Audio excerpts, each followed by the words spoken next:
how worried should Heat fans be going forward? Heat fans should be very worried, Rachel. If the news that's out there that says that Goran Dragic and Bam Adebayo are doubtful turns into them being out, the series is over.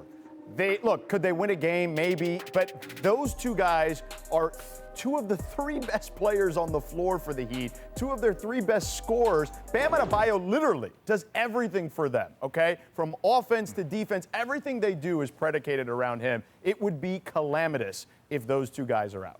What a word. Right, exactly. But George, so how can for Heat fans, let's say, how can they win the game? You said if they win it, how can they win a game? What do they have to do to win? Well, I think there's some things they can do. We saw in their defensive strategy yesterday. Look, while sound in theory, the execution was terrible, right? You saw them switching constantly, almost unnecessarily at times yesterday, where LeBron was literally hunting Tyler Hero. He was out there baptizing the poor kid. Robinson. Yeah, baptism under fire there for Tyler Hero. And guarding LeBron is not necessarily an easy task for even the most skilled defenders, let alone a 20-year-old kid who's probably being outweighed by 75 pounds. So, look, I think that in itself is a place to start. They tried to basically take Bam off of AD and in their switching of everything to kind of relieve him from not getting into foul trouble. That still happened. I just think that if you're Eric Spoelstra, you have to empty the tank now. You're not going to be able to go small if Bam's not available because he's a big part of your dribble handoff game. He's a big part of your cutting game. He's a big part of your dive plays on offense. So just go big. You have two bigs that can stretch the floor. What two bigs? Yeah, you have Kelly Olynyk and Myers Leonard. And just stretch the floor. That's your best shot. Your best shot of winning a game in this series is if you get hot from three, and both those guys can shoot. When Myers Leonard was in the starting lineup to start the season with Kendrick Nunn, they had one of the best net ratings for a starting five in the entire season, okay? For the entire season. Like, you have to at least give that a shot because you can't let AD just run rampant out there. No, you can't. And one thing that when I look at this, I feel for Goran Dragic. You wait your entire career and just a false step, and all of a sudden that happens. And we saw it last year also with the Golden State Warriors. You never want the finals to be impacted by a ton of injuries. Like, yes, injuries are a part of the game, but in game one, when you start to see guys go down, it definitely gets tough. But for the Miami Heat, understand this, and everyone knows this, the Goran Dragic, Bam Adebayo pick and roll is like a large portion of their offense. Right. It gets Tyler Hero open shots. It gets Duncan Robinson open shots. It allows for so much focus on that gets Jimmy Butler moving and Jay Crowder open shots. So when you take that away, we're not even talking about defensive. We're just talking about the offensive combination of the two. It's going to be devastating. And look, let's be real. If the Lakers shoot the ball the way they did, it didn't matter who was on the floor last night. Absolutely. Look, I do want to welcome back our ESPN2 audience. They're coming back to us from baseball, so thank you guys. And you're right, Richard, obviously, if the Lakers shoot the way they are, but the Heat do have to put up a defense. And to Vince's point, the question that Vince asked George, that is what Eric Spoelstra is going to be wrestling with. And by the way, again, Jimmy Butler insisted he was playing tomorrow, and I believe him. I've known Jimmy for many years. He will be on that court playing, but he did turn his ankle pretty hard, and you guys all know. But we got to remember this, offensively, like. you know, when you're not making shots, like Jimmy Butler kind of alluded to it, your defense tends to suffer. You know, that's just the reality of it. And, you know, Duncan Robinson, three shot attempts, he has to have at least 10 shots, whether he makes them or not, because you open the floor, you put the eyes are on him, so that's important.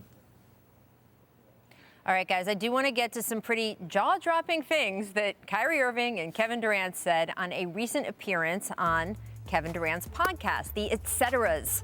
Kyrie and KD shared some insight on how they expect the Nets to be coached next season with Steve Nash at the helm. Kyrie says it will, quote, change the way we see head coaches. And a hat tip to Nets blogger Alex Sturm for sharing what Kyrie said next, quote, I don't really see us having a head coach. KD could be a head coach. I could be a head coach on some days. KD added, Jacques Vaughn could be a head coach, could do it one day. It is a collaborative effort. Now, I do want to say they were very complimentary of Steve Nash on the podcast. I don't want that to be taken out of context. But they did say those other things I just read. Richard, how does that sound to you? Well, again, like, I'm glad you gave it context because, you know, everybody with the news circling around, it's like you just see this quote. And there is some truth to it. I don't want to like give too much stock into it without hearing the full interview. But look, you have coaches on the floor, and I was told by this.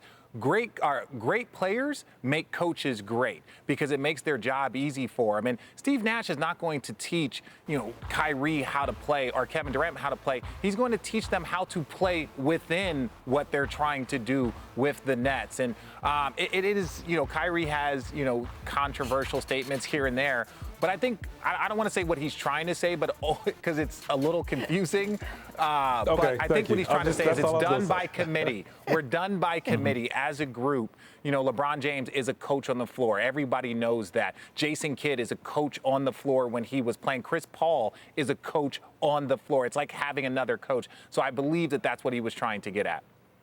But with that being said, you still want to allow your coach to be the coach and use his voice, and you echo, the sentiments of your coach, whatever that may be. You're the extension of what your coach is trying to get across, because if the coach can't get his point across and have the support of his star players, it's always going to be some tension and just uncertainty each and every game. So I think, with that being said, that's where it needs to be an understanding. If you're going to come out here and say that, make sure I guess it all matters in your locker room, in your organization. But I feel like that's the most important thing. Steve Nash being a first-time coach, you want to make sure his welcome to the NBA as a coach is as easy as possible. Right now, boy, it's tough.